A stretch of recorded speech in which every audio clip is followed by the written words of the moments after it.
আসসালামু আলাইকুম। Profit shop 24 এ account খোলার সাথে সাথে এরকম একটি অপশন আসবে। আমরা এখান থেকে অ্যাকাউন্টটি অ্যাক্টিভ করে নিয়ে কাজ শুরু করে দিব। অ্যাকাউন্টটি অ্যাক্টিভ করার জন্য আমাদের অ্যাক্টিভ নাও বাটনে ক্লিক করতে হবে।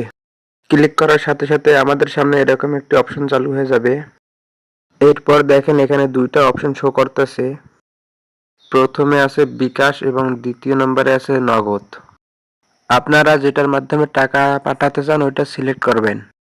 আমি বিকাশের মাধ্যমে টাকা পাঠাবো, এজন্য আমি এখান থেকে বিকাশ সিলেক্ট করলাম। এরপর আমাদের সামনে এরকম একটি সাইট চলে আসবে। এরপর দেখেন এখানে আপনি কিভাবে টাকা পাঠাবেন সবকিছু লিখে দেওয়া আছে। প্রথমে আপনাকে এখানে যে নাম্বারটি দেয়া আছে এই নাম্বারটি এই অপশনে ক্লিক করে কপি করতে হবে। নাম্বারটি কপি করা হয়ে গেলে নিচে দেখেন অ্যামাউন্ট দেয়া আছে 15 টাকা।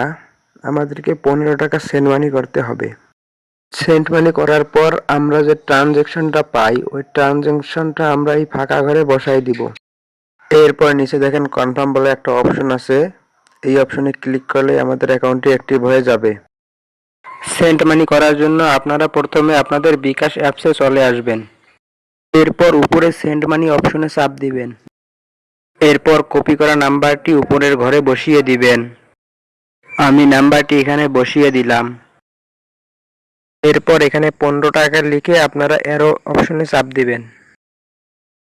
তারপর এরকম একটি অপশন আসবে। আপনারা এখানে আপনাদের বিকাশের পিনটি বসিয়ে দিয়ে অ্যারো অপশনে চাপ দিবেন। এরপর নিচের লাল অপশনটি চেপে ধরে রাখলেই সেন্ড মানি হয়ে যাবে। এখান থেকে আমরা ট্রানজ্যাকশনটা কপি করে নিব। এরপর আমরা আমাদের ওয়েবসাইটে চলে যাব। কপি করা ট্রানজ্যাকশনটি আমরা এখানে পেস্ট করে দিব। এরপর নিচে কনফার্মে ক্লিক করলে আমাদের অ্যাকাউন্টটি অ্যাক্টিভ হয়ে যাবে। এখনও যারা এই সাইটে অ্যাকাউন্ট করেন নাই, আমার ডেসক্রিপশন বক্সে লিঙ্ক দেওয়া থাকবে, ওখান থেকে অ্যাকাউন্ট খুলে অ্যাকাউন্ট অ্যাক্টিভ করবেন। ধন্যবাদ সবাইকে।